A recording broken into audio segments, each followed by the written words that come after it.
എല്ലാവർക്കും നമസ്കാരം. ഇന്ന് അയില വറുത്തെടുക്കാനാണ് പോകുന്നത്. അതിനായിട്ട് ഞാൻ ആദ്യം വെളിച്ചെണ്ണ കുറച്ച് ഒഴിച്ചു കൊടുത്തിട്ടുണ്ട്.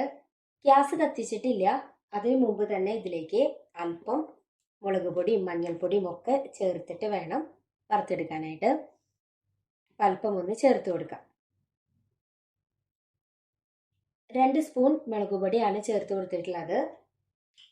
അതിലേക്ക് അല്പം മഞ്ഞൾപ്പൊടിയും ചേർത്ത് കൊടുക്കാം.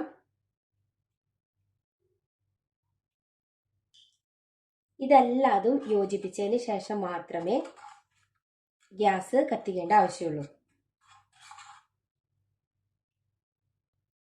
നേരത്തെ ഇട്ട് കൊടുത്തിട്ടുള്ള മുളക് പൊടി മഞ്ഞൾപ്പൊടി നന്നായിട്ട് യോജിപ്പിച്ചിട്ടുണ്ട് വെളിച്ചെണ്ണയായിട്ട്. അതിലേക്ക് ചുവന്നുള്ളിയും അതുപോലെ ചെറിയ കഷ്ണം ഇഞ്ചിയും വെളുത്തുള്ളിയും ഒക്കെ ചതച്ചത് ഇതിലേക്ക് ഇട്ട് കൊടുക്കാം. ഇത് നന്നായിട്ട് മൂത്ത് വരുമ്പോൾ മാത്രമേ അയില ചേർത്ത് കൊടുക്കുന്നുള്ളൂ.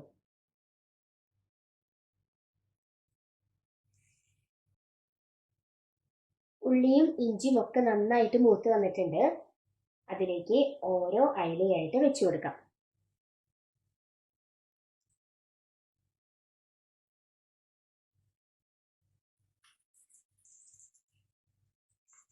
ഇതിന്റെ മുകളിലായിട്ട് അല്പം കറിവേപ്പില ഇട്ട് കൊടുക്കുന്നുണ്ട്.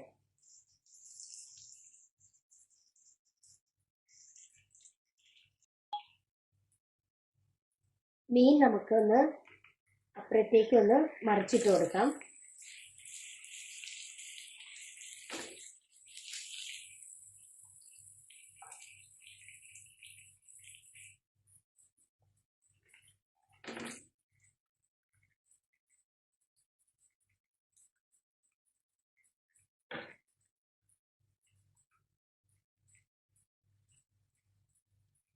ഒരു ചെറിയ കഷ്ണം വാളംപുളി പിഴിഞ്ഞ വെള്ളമാണ്, അതും ഇതിലേക്ക് ചേർത്ത് കൊടുക്കുന്നുണ്ട്.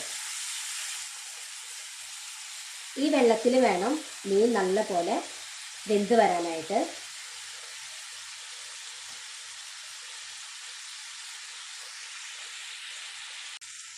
ഈ സമയത്ത് അല്പം ഉപ്പ് ആഡ് ചെയ്ത് കൊടുക്കുന്നുണ്ട്.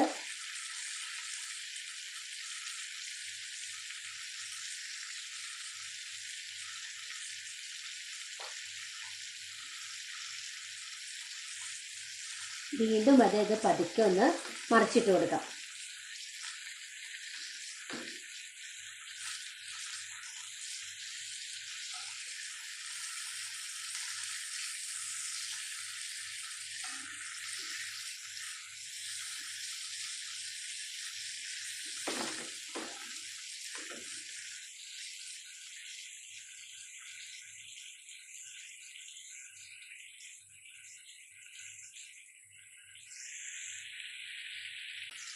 രണ്ട് സൈഡും മീനിന്റെ നല്ലപോലെ മുരിഞ്ഞു വന്നിട്ടുണ്ട്.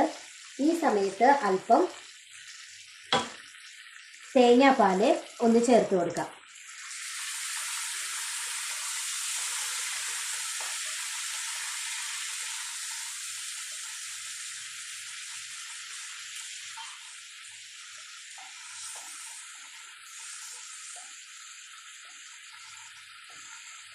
തേങ്ങാപ്പാലിൽ കിടന്ന് നല്ലപോലെ വെന്ത് ശരിക്കും ഫിഷ് ഫ്രൈ ചെയ്തെടുക്കുന്നത് പോലെ ഫ്രൈ ചെയ്തിട്ട് എടുക്കണം. അത്രയും വറ്റി ശരിക്കും ഫ്രൈ ആയിട്ട് എടുക്കില്ല, അതുപോലെ വരണം.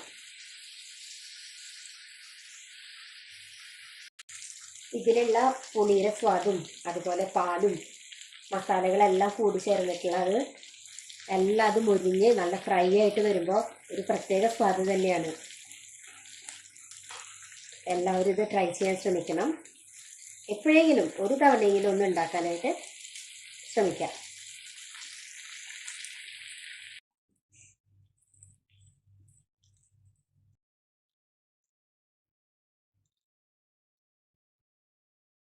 ഫിഷ് ഫ്രൈ ഇവിടെ ശരിയായിട്ടുണ്ട്.